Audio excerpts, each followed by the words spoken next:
ओम नमः शिवाय। दोस्तों, स्वागत है आपका अपने चैनल मदर अर्थ योगिक यात्रा पे। निर्वाणा प्राप्ति के इस सीरीज में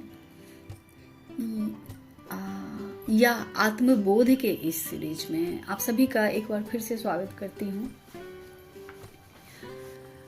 मार्च यानी चैत्र। अभी हम इस मार्च महीने की बात करते हैं जो मानव के मन मस्तिष्क पे इसके जो प्रभाव होते हैं उनमें से जो समझ पाते हैं कि ये जो मन स्थिति है, ये जो प्रभाव है, वो क्या कहना चाहता है, किस ओर ले जाना चाहता है। अगर वो उन्होंने ढूंढ कर निकाल लिया होता तो वो समझ जाते हैं कि ये जीवन एक साधना है, या जिन्हें प्यास जगी है अध्यात्म को जानने की। ये अध्यात्म है क्या, ये सनातन है क्या, ईश्वर है क्या, और सबसे बड़ी बात कि मैं कौन हूं। तो उनके मन स्थिति पे जो असर पड़ती है वो ये जो मंथ होती है फरवरी और मार्च की,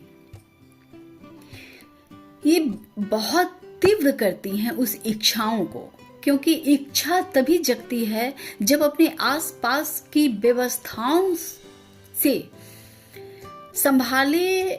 संभालने की ओर छोड़ समझ में नहीं आती हैं। पता नहीं चलता है कि ये जो मन स्थिति है, ये जो समय है, वो क्या कह रहा है। तो पहले हम लोग मंथ को समझते हैं। मार्च एक ऐसा समय है जिन्हें हिंदी महीने में चैत्र नाम से जाना जाता है।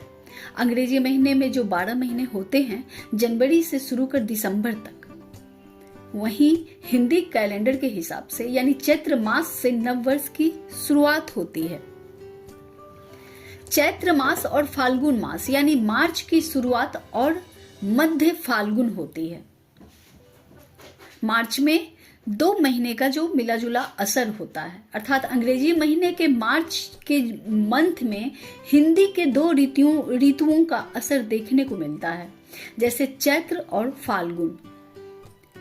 जैसे जनवरी में पौष और माघ, फरवरी में माघ और फाल्गुन, मार्च में फाल्गुन और चैत्र, इसी प्रकार से। वैसे तो सभी महीनों का या कहें प्रकृति के स्वभाव के कारण महीनों का नाम पड़ा है। अब फाल्गुन और चैत्र यानी मार्च के महीने में जो हिंदी नववर्ष का महीना है, इस महीने का जिक्र कवियों ने, साहित्यकारों ने खूब किया है, क्योंकि उन्होंने इसकी व्यार को अर्थात संवेदना को महसूस किया है, आत्म अध्ययन किया है। अर्थात ये प्रकृति जो है वो व्यक्त और अव्यक्त दोनों है, क्योंकि ये परमात्मा की है। परमात्मा के प्रकाश को धारण करना चाहती है और धारण करती है, और प्रकृति के स्वभाव के अनुसार जो कुछ भी वो धारण करती है वो प्रजनन भी कर देती है। तो बहुत सारे चेतन रूप परमात्मा के आ जाते हैं पृथ्वी पे, यानी कॉन्शसनेस, चेतना का जन्म इसी नववर्ष मार्च महीने में होता है। अब जब प्रकृति और परमात्मा ने मिलकर जो चेतना को जन्म दिया, वो चेतना इस प्रकृति में अपने पिता को ढूंढती है,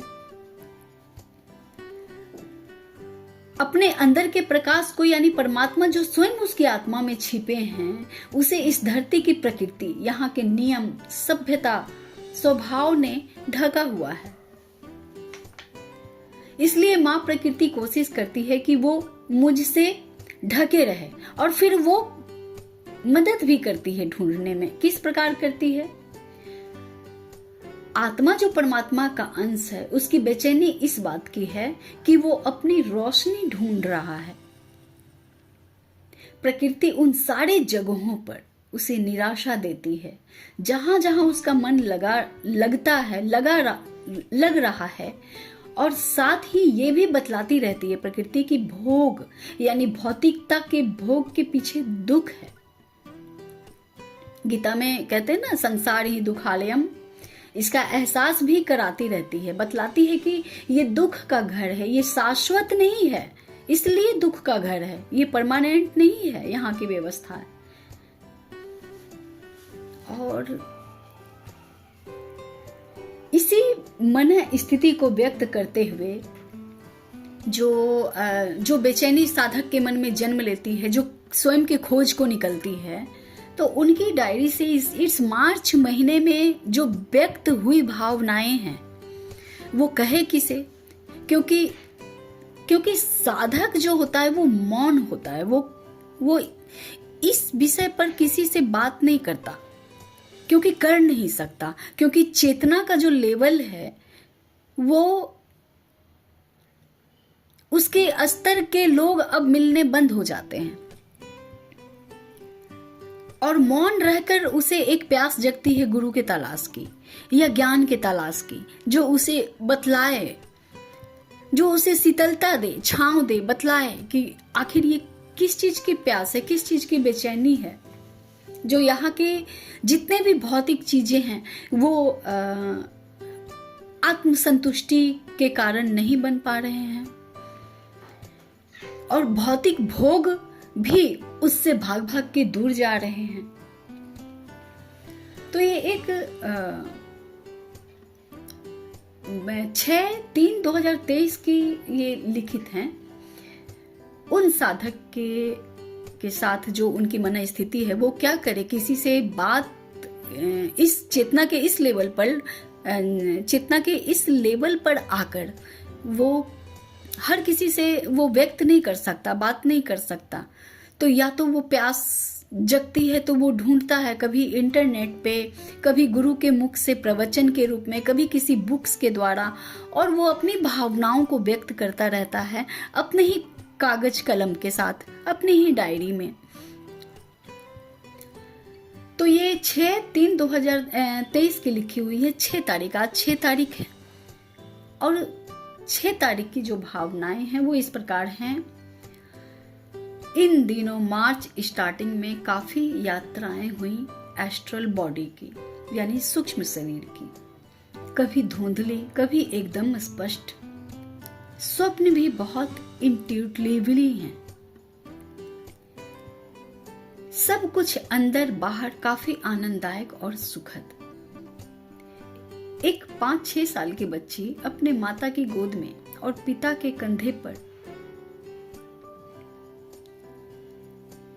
माँ का दुलार और पिता की थपकी के साथ ऐसे जैसे अपने भूत, भविष्य और वर्तमान सब कुछ खत्म कर आंख बंद कर गहरी नींद में अपने पिता के आगोश में सो गई हो, ना कुछ आगे ना पीछे।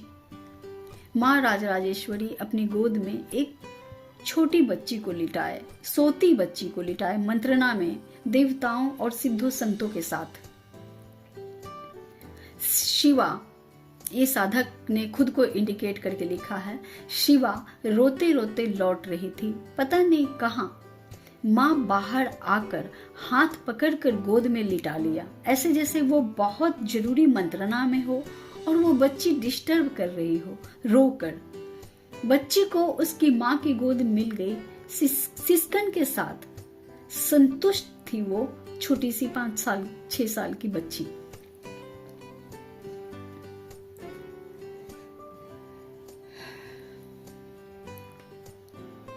महाअवतार बाबा के आग्रह पर शिव से अपने सर्वस्व से मिलने गई। वो ले गए पर बहुत दूर से ही दिखलाए।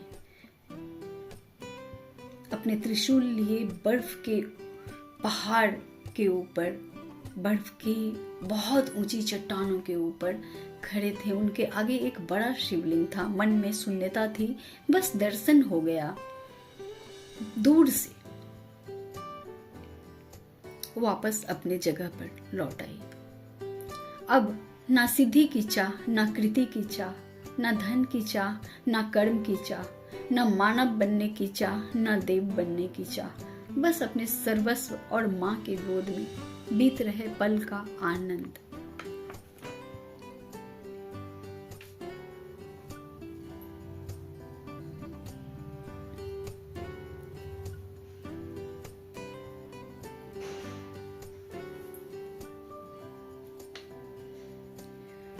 आत्मा रूपी बीज को प्रकृति ने अपने आंचल रूपी मिट्टी में डाला। पौधों की देखभाल में उसे उसके जड़ को जमीन फाड़ कर अंदर फैलने दिया और पेड़ ऊपर से बढ़ने में पूरा सहयोग किया। आज जड़ें धरती के अंदर है, पेड़ भी धरती के ऊपर विशालता से खड़ा है, जैसे बरगद का, पीपल का वृक्ष। उसी गुण के कारण पीपल और बरगद की पूजा होती है, क्योंकि वो जहाँ उगती हैं उनकी जड़ें दीवार, घर, धरती सभी को फाड़ते हुए फैलती हैं। ये इस प्रकार से इंडिकेट किया गया है कि जो पीपल के वृक्ष जो होते हैं वो पुराने मकान पे बहुत जिन्हें छोड़ दिया गया हो, यानी वैसी व्यवस्था पे वो उगती हैं। पीपल या बड़ की जो पौधे निकल आते हैं, जड़ जो अपना फैलाने लगती हैं, क्योंकि वो बहुत पुरानी हो चुकी हैं और उसे फाड़ कर फूलने फैलने देना है, क्योंकि वो अपनी पूजा चाह रही हैं। यानी पीपल और बरगद की पूजा हमारे हिंदू धर्म में इसलिए होती है क्योंकि वो सभी पुरानी परंपराओं को ढाकर, तोड़कर, विशालता के साथ खड़ी होकर वो बहुत सारे यात्रियों को छांव देती हैं, शीतलता देती हैं। इसलिए उनकी पूजा होती है और ब्रह्मा, विष्णु, महेश का निवास होता है उन जगहों पे। और आगे लिखते हैं, और ऊपर विशाल वृक्ष बनकर शरणार्थियों की छांव बनती है, आश्रय देती है और शीतलता देती है। इसलिए प्रकृति हमारी माँ होती है। इसका सही अर्थ मुझे आज चित्रण हुआ और प्रकृति पूरी तरह मुझ में और मैं प्रकृति में एक होकर विशाल पीपल का वृक्ष जैसे मेरा अस्तित्व हो गया। यानी होली 2019 से लेकर होली 2023 तक का सफर माँ प्रकृति के तालमेल में रहते हुए आज मेरी जड़ता तटस्थ हो गई, ऐसा लगता है। धन्य है परम पिता और माँ प्रकृति, माँ शक्ति। बहुत कृपा है मुझ पर। ये इस जन्म का नहीं, जन्मों जन्मों का नाता है, आदि काल का नाता है, क्योंकि ये छोटा पौधा भी तो उसी विशाल वृक्ष के फल का बीज है।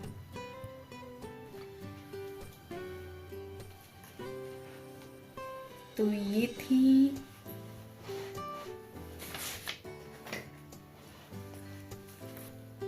एक साधक के साधना काल में परमात्मीय बीज जो फूट रहे हैं ज्ञान के रूप में, उनका प्रकाट्य इस तरह से व्यक्त किया गया। तो आप लोग अगर सुनते हैं और इसे लाइक करना भूल जाते हैं, सब्सक्राइब करना भूल जाते हैं, तो आप लोग इसे अवश्य सब्सक्राइब करें, लाइक करें, क्योंकि ये एक आध्यात्मिक चैनल है। जितना आप लोग इसे सुनेंगे, शेयर भी करेंगे और लाइक भी करेंगे, आप लोग भी इस एनर्जी से जुड़ेंगे और आप लोगों की एनर्जी भी इस एनर्जी के साथ मिक्स होकर बहुत दिव्य बनेंगी, सत्य बनेंगी, सनातन बनेंगी। अगर पसंद आता है तो आप लोग लाइक, कमेंट और सब्सक्राइब जरूर करें। मिलती हूँ आपसे अपने अगले वीडियो पे। तब तक के लिए ओम नमः शिवाय।